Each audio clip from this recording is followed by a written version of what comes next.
What can a picture really tell you? Today, we're basically going to be detectives, looking into a few mysterious objects. The catch? We have almost no context, just these images.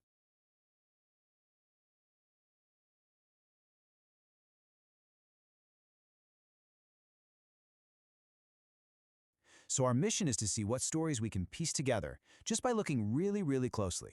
Let's get right into it. So, this is the big question for today. Are we looking at some priceless artifact, or maybe just a cool-looking rock?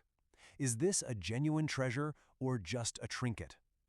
Every single object has a story to tell if you just know how to look for the clues. So let's check out our first piece of evidence. All right, Exhibit A.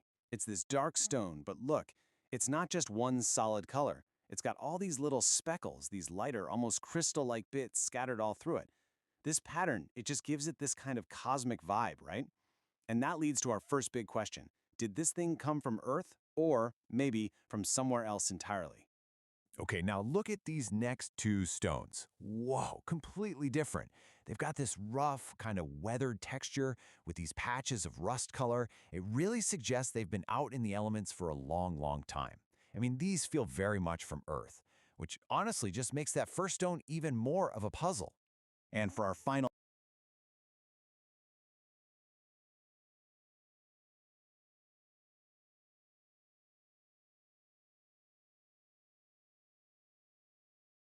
object, we have this big, heavy-looking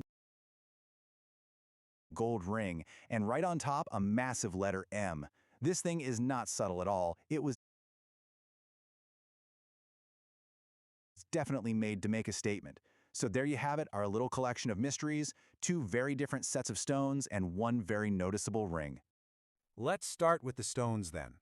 The question here is pretty simple, but the answer could be huge. Are we looking at rocks from our planet, or did one of them literally fall from space? Let's zoom back in on that first stone. The texture is everything here. Those tiny kind of round specks you see, that's a huge clue. If this is a meteorite, those are likely what's called chondrules. They're these little spheres of minerals that formed way back in the early solar system. And they're a classic sign of stony meteorites. The dark stuff holding it all together, that's the matrix, also very characteristic. So, could this be a real piece of an asteroid? All the visual clues are certainly pointing that way. Putting them right next to each other really makes the difference pop. On the left, you've got our potential meteorite with those distinct embedded crystals. Then on the right, you've got what look like regular old rocks from Earth, showing clear signs of weathering and oxidation. I mean, that's rust. One looks like it was forged in space. The others look like they were shaped by wind and water right here at home. And just to make things weirder, the only text we have for the earthy-looking rocks is this one word. RMST, cremstones. What in the world could that mean? A typo for gemstones? Maybe a place name? Or is it just a username? Honestly, without more context, this one little clue just makes the mystery even deeper. Okay, let's switch gears. We're moving on from the stones to our second big mystery, the ring. And this piece isn't just a picture. It comes with a very specific, very bold claim about what it's made of. If you look closely at this ring, you can tell it wasn't just pumped out of a factory. The lines aren't perfectly straight, and the surface has this really unique texture. It has an ancient, almost personal feel to it. That huge M makes me think it's a signet ring, probably for a name or a family crest. And here it is, the most important clue. The Arabic text here translates to ring of pure gold. Now, in the world of jewelry, pure gold means one thing, 24 karat. But here's the thing about that. 24 karat gold is extremely soft. You can literally bend it or scratch it super easily. That's why most gold jewelry is an alloy, like 18 or 14 karat, because it's mixed with stronger metals to make it more durable. So the question is this some kind of ceremonial piece that's not meant to be worn much, or is that pure gold claim a bit of an exaggeration? This side view gives us a better idea of its construction. Just notice how thick the band is, and you can see some visible wear and tear on the surface. Now, if it were truly that pure soft gold, you'd probably expect to see a lot more major dents and deep scratches from being worn. It definitely shows its age, but it doesn't necessarily scream incredibly soft metal, so that claim is still up in the air. So, we've looked at all the clues. Where does that leave us? We've got a possible meteorite, a couple of regular rocks with a cryptic label, and this ring that makes a really bold claim. What is the real story here? So let's just lay it all out on the table. We have one dark.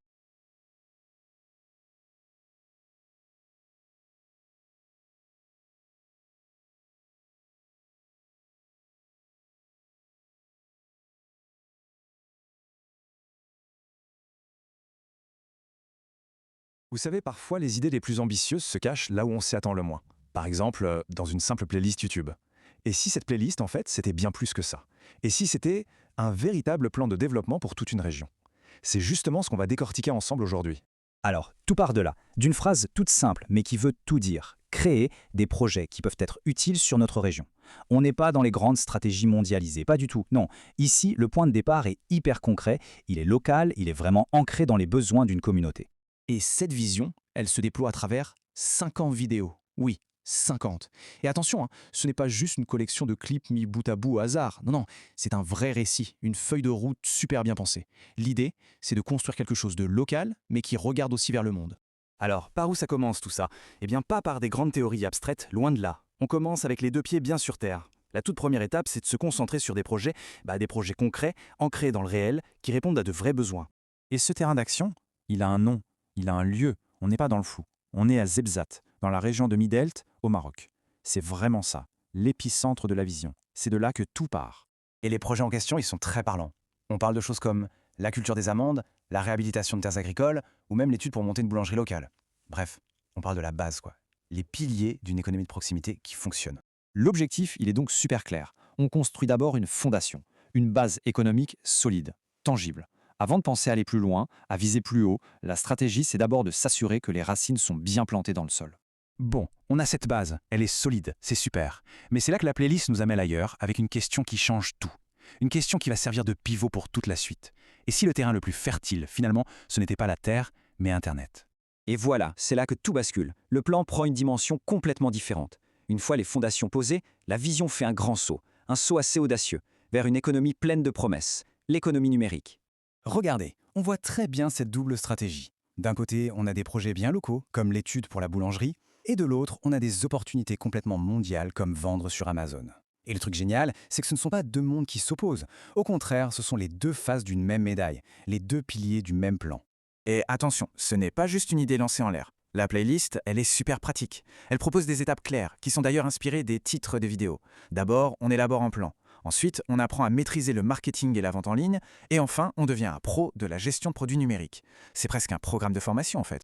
Mais vendre des trucs en ligne, ce n'est qu'une partie du chemin. La vision, elle va encore plus loin. Elle s'attaque à ce qui est peut-être le plus important pour l'avenir, le savoir, les compétences. On passe à l'étape supérieure, l'apprentissage dans le cloud. Et pour qu'on soit bien au clair, la playlist donne sa propre définition tirée d'un titre de vidéo.